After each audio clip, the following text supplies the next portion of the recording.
এইবাৰ ৰাজস্থানত মুখ্যমন্ত্ৰীৰ বিষয়ত ঘোষণা। ৰাজস্থানত যদি কংগ্ৰেছ চৰকাৰ পুনৰ ক্ষমতালৈ আহে তেন্তে ৰাজ্যখনত পুৰণি পেঞ্চন ব্যৱস্থা বাহাল ৰাখিব বুলি তেওঁলোকে ঘোষণা কৰিছে।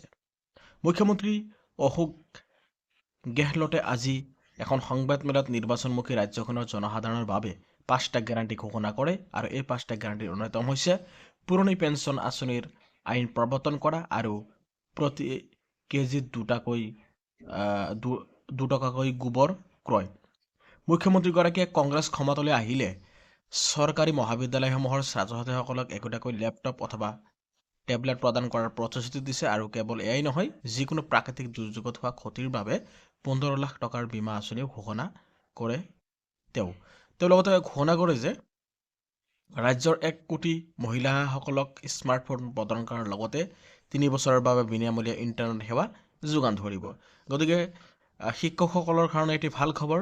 ৰাজস্থানত অলৰেডি মুখ্যমন্ত্ৰীগৰাকীয়ে ঘোষণা কৰিলেই যে ৰাজ্যত যদি পুনৰ কংগ্ৰেছ চৰকাৰ গঠন হয় তেন্তে তাতে OPS অৰ্থাৎ অল পেঞ্চন স্কিমটো আকৌ বাহাল ৰাখিব। গতিকে এইটো এটা ভাল খবৰ।